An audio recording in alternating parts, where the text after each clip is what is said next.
Good morning, જય દ્વારકાધીશ. કેમ છો બધા? મજામાં જશો? તો અત્યારે મારું મોર્નિંગ થઈ ગયું છે. હું ઉઠી ગઈ છું. 4 વાગ્યા છે, 10 વાગ્યા છે. અને કાલે રાજકોટ ગઈ હતી એટલે હું બહુ થાકી ગઈ હતી એટલે લેટ થઈ ગયું છે. કાલે જયા પાર્વતીનું જાગરણ છે તો આજે મને મહેંદીને એવું બધું કરાવવું હોય, નાનું મોટું થોડું કામ છે.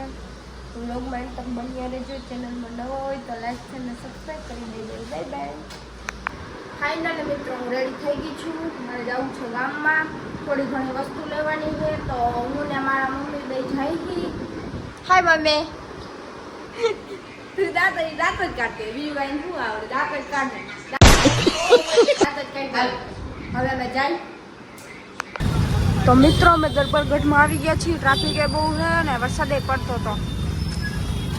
તો મિત્રો અમે હેને દરબારગઢમાંથી ઘરે આવતા આવ્યા છીએ. હવે હું મારી પૂજાની થાળી તૈયાર કરું છું. હજી એટલું જ ભેગું થયું છે, હજી તો બધું કરવાનું છે. હાથે કંકુવાળા ભાઈ દાદા.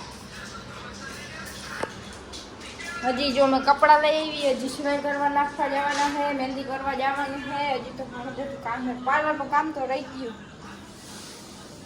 મોડું થઈ ગયું ને એટલે વરસાદ આવતો હતો પાછો એટલે અત્યારે શું કરસ મમ્મી? રસોઈ. મમ્મી રસોઈ બનાવે છે. હું હજી બધું ગોતું છું. પછી મહેંદી થઈ જાય તો કોઈ વસ્તુ કાંઈ થશે નહીં. હાય મિત્રો, તો હું મહેંદી કરીને ઘરે આવતી રહી છું. બહુ લેટ થઈ ગયો, હજી મેં જમ્યું પણ નથી અને કાલે જાગરણ છે તો અત્યારે વહેલું સૂઈ જવાય. તો જો મેં મહેંદી કરી છે. કોમેન્ટ કરીને બધા કહી દેજો કેવી મહેંદી છે. મારી ચેનલમાં નવા હોય તો લાઈક શેર અને સબસ્ક્રાઈબ કરી દેજો અને કોમેન્ટ કરવાનું ભૂલતા નહીં. Bye bye. મળીએ નવા વ્લોગમાં.